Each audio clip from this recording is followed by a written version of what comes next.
There's a secret that explains Donald Trump's shouting match with members of Congress during his State of the Union over Somalia and over purported fraud. It's that he's upset, I'm sure, that a top Trump donor and a major leader in his Treasury Department, John Hurley, has left, not because of disagreements with Scott Bessent. The new reporting is he's leaving because he stumbled on and objects to a massive spying and surveillance program being operated by Donald Trump using the Treasury Department. He says it's only targeting Minnesota and the Somali community, but he's using the Treasury Department to spy on all financial transactions. And it sounds like John Hurley would just rather be the ambassador to Germany than to continue to spy on Americans. I'm Michael Popok. You're on the MeidasTouch Network and, of course, on Legal AF. So about a week or so ago, I reported that John Hurley maybe had gotten sideways with Scott Bessent. It's not the only one. There's many people that have left the Treasury Department that don't want to be seen working for Donald Trump through Scott Bessent. But there's more to the story. And it looks like John Hurley is an accidental whistleblower. Now, he's been the Undersecretary of Terrorism and Financial Intelligence. It's a scary sounding entity within the Treasury Department. And he's only been there about 4 months. So his departure was odd. But now it's explained, and probably explains the shouting match that Donald Trump decided to have yesterday during the State of the Union address. Now, it looks like the Treasury Department is trying to monitor and surveil international payments coming out of Minneapolis and out of Minnesota. This is data privacy. This is violation of the Fourth Amendment in its use by using something you've probably never heard of called a Geographic Target Order, a GTO. A GTO is being used by the government to track the personal finances of people living in Minnesota, so Donald Trump can try to get, something about Somalia in 2026 to deliver to his MAGA base. Problem with that is it is most likely a violation of the Fourth Amendment, and it will lead to new lawsuits, I'm sure, being filed about the use of the GTOs and particularly how Donald Trump is using an organization within the Treasury Department, which is known as FinCEN. I've been up against FinCEN, the Financial Crimes Enforcement Unit of the Treasury Department, and how they're using FinCEN and weaponized it to go after Americans, mainly Democrats. See, Donald Trump hasn't just weaponized the Department of Justice. He's weaponized the Treasury Department, the one that's holding all of your personal financial data, including its Social Security, against you. Now, we knew that something like this was going to happen because Elon Musk often talked about during his Doge days, creating a giant database, right? A giant database, unified database of all government information about you and have it in one place. What could go wrong? And then use it for the government's nefarious purposes. But now we see it and how it's operating. And John Hurley apparently has had enough. Now, to get rid of Hurley and get him out of the hair of everybody, it looks like they're going to give him an ambassadorship and send him off to, Greenland, Germany, somewhere. Every time Donald Trump wants to get rid of somebody, he gives them an ambassadorship. Ex-wife of Don Jr., give her an ambassadorship. It's kick him upstairs. Get rid of the national security advisor because he screwed up and added a reporter from the Atlantic magazine onto a Signal chat at the top of this administration when it first started. Sent him off to Iceland.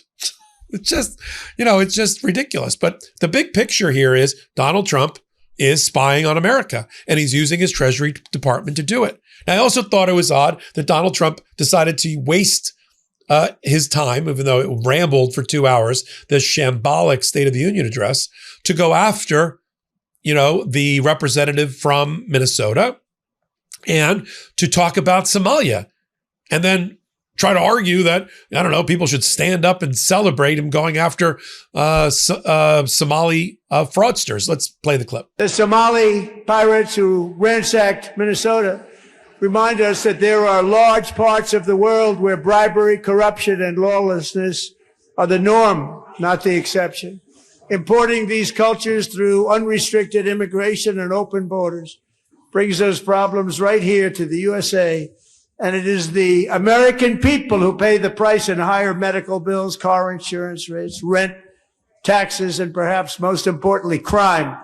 We will take care of this problem. We're going to take care of this problem. We are not playing games. Here's the reality. You got a criminal case against a group of people. You think Medicare fraud, Medicaid fraud, insurance fraud, Social Security fraud is going on. It's very simple. You use the FBI, the postal inspectors, Medicare, Medicaid inspector generals. You bring them all together under the auspices of an FBI that functions properly and a Department of Justice, and you focus, and that's why they're called targets. You focus on the targets of the criminal investigation. What you don't do is cast this giant net, of these geographic target orders and blanket an entire state and then capture in there and sweep up in there your and my personal data.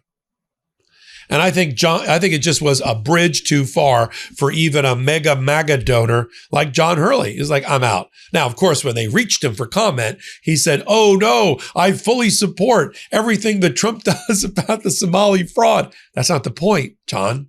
The point is you become an accidental whistleblower because outside media organizations have done some investigative reporting and come up with, lo and behold, you didn't just leave quietly. You left after making your concerns known that data privacy, Fourth Amendment issues were potentially being violated by the Treasury Department. Are you looking for a smarter way to unwind? Sol makes feeling good simple. They make delicious hemp-derived CBD and THC products with precise dosing, clean ingredients, and formulations designed for predictable, feel-good effects. Sol is the alcohol alternative that puts you in control of your mood without the downsides often associated with alcohol, like hangovers or poor sleep, extra calories, or next-day fatigue. Their best-selling out-of-office gummies deliver a customizable, calming buzz from a 1.5 milligram microdose for a gentle lift to 15 milligrams for a deeper, more elevated experience. Prefer to sip something? The out-of-office beverage offers the same smooth social vibe in a refreshing alcohol-free drink, perfect for happy hours, dinners, or just relaxing at home. And when it's time to rest, Sol's Nightcap Gummies feature a clean, plant-powered formula. Every product is made with wellness in mind. Organically farmed, USA-grown hemp, vegan, gluten-free, low sugar, and federally legal. Give yourself the gift of healthier unwind. Right now, Sol is offering my audience 30% off your entire order. Go to GetSol.com and use the code LegalAF. That's GetSol.com, promo code LegalAF for 30% off. Now, what happens next? What happens next is likely to be the lawsuits brought by public interest groups who are going to go after this particular issue, the use of the GTOs, the use of FinCEN within the Treasury Department to target Americans. Yeah, because much of that is unconstitutional. We still live in the United States of America. Trump wants us to believe that he can redefine what that means.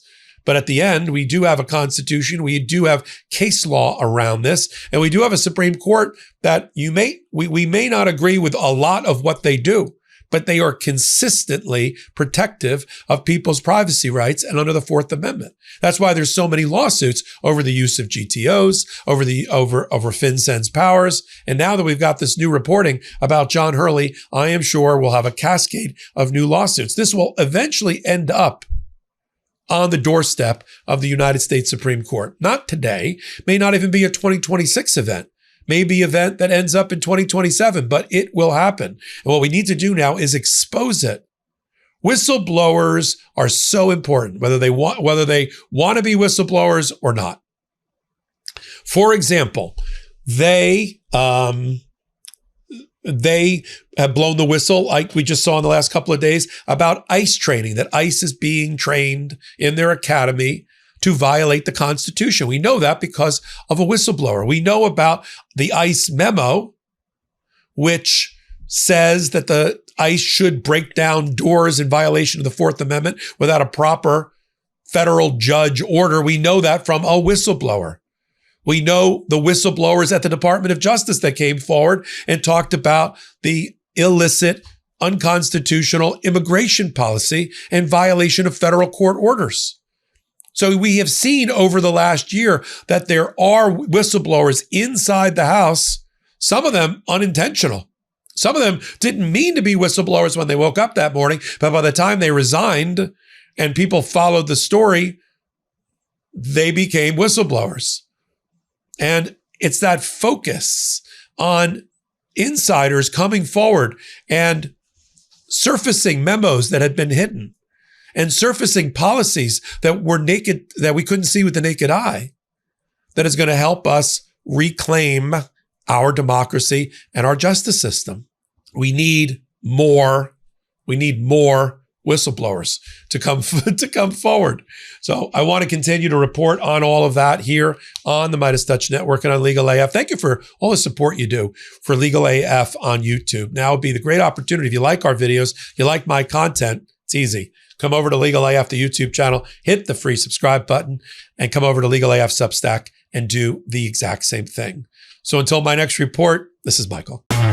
Can't get your fill of Legal AF? Me neither. That's why we formed the Legal AF Substack. Every time we mention something in a hot take, whether it's a court filing or a oral argument, come over to the Substack. You'll find the court filing and the oral argument there, including a daily roundup that I do called, wait for it, Morning AF. What else? All the other contributors from Legal AF are there as well. We got some new reporting. We got interviews. We got ad-free versions of the podcast and hot takes. Where? Legal AF on Substack. Come over now to free subscribe.